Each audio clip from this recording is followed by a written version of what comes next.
Hello students, आज हम लोग क्लास 10th का फिजिक्स चैप्टर 10 को पढ़ेंगे। फिजिक्स चैप्टर जो 10 है इसमें है प्रकाश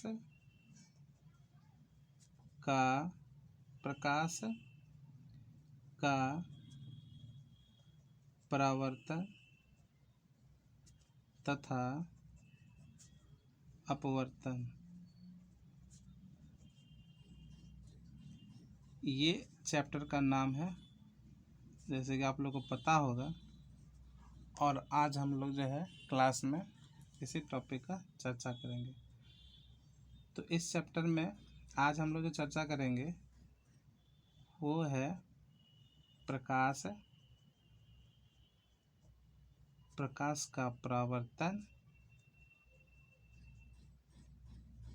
तथा परावर्तन का नियम, परावर्तन के नियम। ठीक है, तो सबसे पहले जो है हम प्रकाश को शुरू करते हैं। प्रकाश क्या है? अब प्रकाश का मतलब क्या होता है तो आपको पता होगा, पिछले क्लास में पढ़े होंगे क्लास 8 में, कि प्रकाश जो है एक ऊर्जा का स्रोत है ना।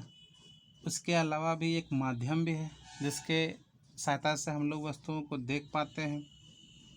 जैसे अगर हम कहें कि जैसे ये एक, मान लीजिए, प्रकाश देने वाली या प्रकाश उत्पन्न करने वाली ये एक मोमबत्ती है, ठीक है। और इससे आपको पता है कि प्रकाश उत्पन्न होता है। और यहाँ पे कोई एक वस्तु धरा है, जैसे मान लीजिए कि एक किताब धरा हुआ है, ठीक है। ये एक कोई किताब है यहाँ पे धरा हुआ है। तो प्रकाश की जो किरण होती है वो इस वस्तु पर पड़ने के बाद जब वो हमारे आँखों तक पड़ती है, जैसे मान लीजिए कि ये हम लोग का आँख है, तब हम इस वस्तु को देख पाते हैं। दूसरा आप उदाहरण ये भी ले सकते हैं, जैसे मान लीजिए सूर्य है और सूर्य से जो प्रकाश आता है धरती पर, है ना, तो धरती पर जितने भी वस्तुएं होता है, जैसे मान लीजिए कि ये कोई पहाड़ है या कोई ये पेड़ है ना, तो ये सारी वस्तु हम तभी देख पाते हैं कि जब यहाँ से प्रकाश आती है और यहाँ से लौट करके हमारे आँखों तक पड़ती है। जैसे कि मान लीजिए कि ये हमारे आँखें हैं, तो यहाँ से प्रकाश आने के बाद वस्तु पर पड़ता है। वस्तु पर प्रकाश पड़ने के बाद जब हमारी आँखों तक पहुँचती है तब हम उस वस्तु को देख पाते हैं। तो प्रकाश अगर का हम बात करें तो वो क्या, एक माध्यम है जिसके माध्यम से हम वस्तुओं को देख पाते हैं। तो इसका परिभाषा क्या हो जाएगा कि प्रकाश, ये भी ले सकते हैं कि प्रकाश एक ऊर्जा का स्रोत है तथा एक माध्यम है जिसके द्वारा हम वस्तुओं को देख पाते हैं। या ये भी ले सकते हैं कि प्रकाश एक माध्यम है जिसके द्वारा हम वस्तुओं को देख पाते हैं। तो हम दोनों मिला के लिख देते हैं कि प्रकाश एक ऊर्जा का स्रोत है तथा एक माध्यम भी है जिसकी सहायता से हम वस्तुओं को देख पाते हैं या देख सकते हैं। ठीक है, तो प्रकाश क्या है कि प्रकाश जो है एक माध्यम है, जब वो किसी वस्तु पर पड़ता है फिर वहाँ से जब हमारी आंखों में पड़ता है तब हम इस वस्तु को देख पाते हैं। अगर आप एक अंधेरे कमरे में चले जाइए और उस कमरे को पूरा डार्क कर दीजिए, हर जगह से इसका जहाँ जहाँ से लाइट आता है सब बंद कर दीजिए, ठीक है। और उसके बाद उसके अंदर में जाइए तो हमको वहाँ पे क्या, वहाँ रूम में रखी हुई वस्तुएं दिखाई देंगी क्या? नहीं दिखाई देंगे। क्यों? क्योंकि वहाँ पे प्रकाश है ही नहीं। कोई वस्तु पर प्रकाश पड़ ही नहीं रहा है। जब पड़ नहीं रहा तो फिर हमारे आँखों पास जा ही नहीं रहा है, और आँखों पास जब जाएगा नहीं तो हम उस वस्तुओं को देख नहीं पाएंगे। या फिर उदाहरण रात का वो एग्जाम्पल ले लीजिए कि हर वस्तु उसमें क्लियर क्यों नहीं दिखाई देता है? क्योंकि उस समय उतना प्रकाश होता ही नहीं है, तो वस्तु पर पड़ता ही नहीं है, तो वो हम लोग को दिखाई नहीं देता है। ठीक है। तो ये प्रकाश जो है एक प्रकार का माध्यम है, और जिसकी सहायता से हम लोग वस्तुओं को देख सकते हैं। ठीक, ये हो गया प्रकाश। अब दूसरा बात हम लोग करते हैं प्रकाश का परावर्तन। इसको थोड़ा ध्यान से समझिए। अब प्रकाश का परावर्तन समझने के लिए हम कुछ वस्तुओं को लेते हैं। जैसे मान लीजिए हम एक समतल दर्पण लेते हैं। अब पूछिएगा कि सर आप समतल दर्पण क्यों लिए? तो समतल दर्पण जो होता है वो सबसे बढ़िया रिफ्लेक्टर होता है, यानी प्रकाश को, किरणों को सबसे बढ़िया वो टकरा कर निपरावर्तन कराता है। जैसे हम बोले ना कि वह प्रकाश की किरणें आते हैं किसी वस्तु पर टकरा कर वापस करता है, तो समतल दर्पण से बढ़िया प्रकाश की किरणों को कोई परावर्तन बढ़िया से नहीं कर पाता है। तो मान लीजिए कि एक समतल दर्पण है, और इसका ये भाग जो है वो सिल्वर नाइट्रेट से लेप है, और फिर उसके ऊपर जो है कलर कर दिया है। रंग आपको पता है कि रेड रंग का और ब्लैक कलर का भी किया जाता है। तो ये मान लीजिए क्या है, एक समतल दर्पण है, और इसके ऊपर जिसके बाहर जो हम कलर कर दिए, ये रंजित भाग है, यानी कि रंगा हुआ भाग है। तो फिर ये कैसा हो जाता है? अपारदर्शी होता है। अपारदर्शी मतलब समझते हैं ना, ओपेक, अपारदर्शी। तो अपारदर्शी क्यों लिए सर? पारदर्शी क्यों नहीं ले ली? तो पारदर्शी अगर हम सिर्फ लेंगे, कांच लेंगे, तो वो तो प्रकाश पार हो जाएगा, तो वो टकरा करके वो तो जाएगा ही नहीं। ठीक है। तो इसलिए हम एक अपारदर्शी लिए, और अपारदर्शी क्या लिए? अपारदर्शी में एक समतल दर्पण लिए। अब देखिए प्रकाश की किरणें यहाँ से आती है, मान लीजिए ये किरण है, और फिर यहाँ से पढ़ने के बाद वो क्या करती है? लौट जाती है। क्योंकि समतल दर्पण जो है वो इसको रिफ्लेक्ट करेगा, परावर्तन करेगा। तो समतल दर्पण जो है इसको क्या किया? परावर्तन कर दिया।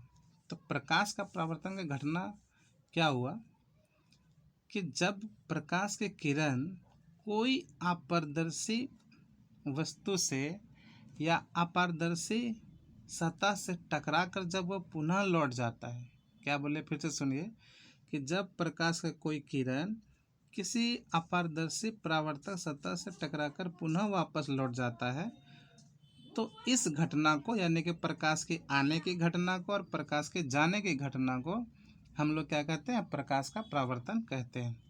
ठीक है। तो समझ में आ गया। तो प्रकाश का परावर्तन का डिफिनेशन भी जो है लिख सकते हैं कि प्रकाश का परावर्तन क्या है। तो प्रकाश का परावर्तन की घटना को हम क्या लिख सकते हैं कि जब प्रकाश की किरणें दीर्घीकार होगा, जब प्रकाश की किरणें किसी अपारदर्शी परावर्तक, ये परावर्तक सतह है और अपारदर्शी भी है। ठीक है। अपारदर्शी परावर्तक सतह से टकराकर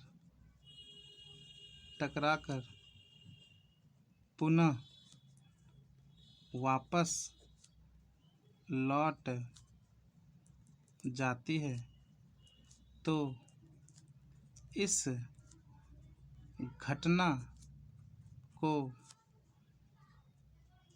प्रकाश का परावर्तन कहते हैं। ठीक है, समझ में आ गया होगा, आसान था। कि प्रकाश का परावर्तन क्या है कि जब प्रकाश की किरणें, मान लीजिए यहाँ पे हमें एक ही किरण का उदाहरण लिए, किसी अपारदर्शी परावर्तक सतह से ये अपारदर्शी परावर्तक सतह है समतल दर्पण। टकराकर यहाँ से टकराकर पुनः वापस लौट जाता है, पुनः वो क्या कर रहा है, वापस लौट जा रहा है। तो इस घटना को हम प्रकाश का परावर्तन कहते हैं। यानी सिंपल भाषा में अगर हम कहें तो प्रकाश का आना, किसी परावर्तक से टकराना और फिर पुनः वापस लौट जाने की घटना को हम लोग प्रकाश का परावर्तन कहते हैं। समझ में आ गया। अब हम लोग किसकी बात करेंगे, परावर्तन के नियम। ठीक है, तो प्रकाश का परावर्तन के नियम को अब हम लोग चर्चा करेंगे। तो यहाँ लिख देते हैं परावर्तन यानी प्रकाश के परावर्तन के नियम क्या है। तो प्रकाश के परावर्तन के नियम को आपको जानने से पहले सबसे पहले जो है आपको कुछ समझाना होगा। पहले जैसे देखिए कि जैसे मान लीजिए कि हम ये एक अपारदर्शी परावर्तक सतह ले लिया और अपारदर्शी परावर्तक सतह में क्या ले लिए, समतल दर्पण ले लिए।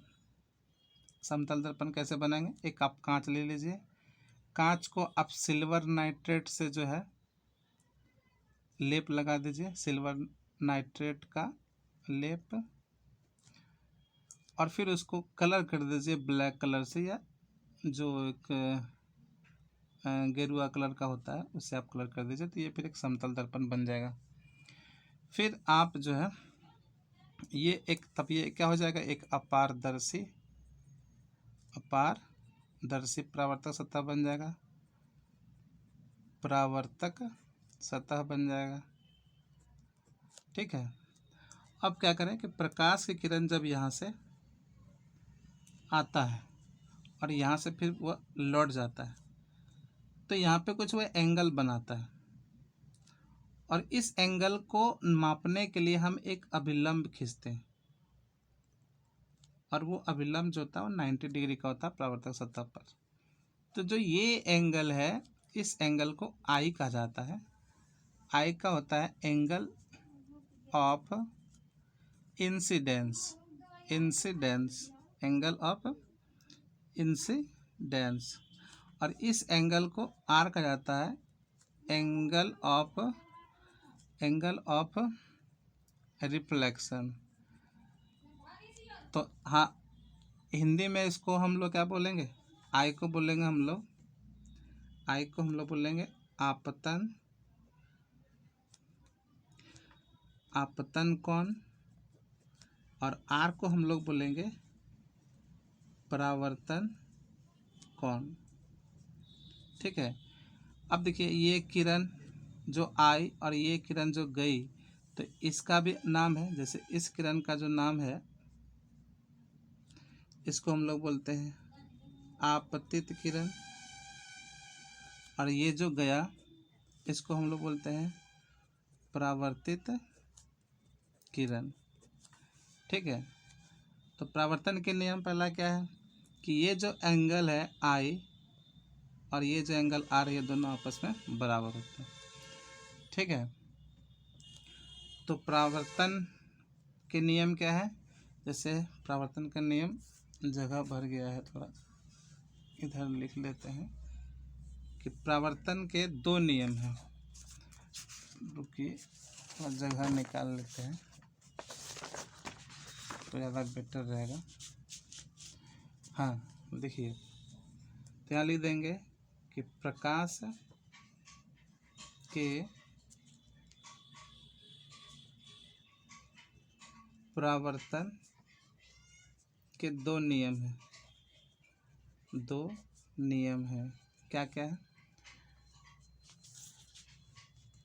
प्रकाश के परावर्तन के दो नियम हैं। सबसे पहला क्या है, सबसे पहला नियम क्या है कि आपतन कोण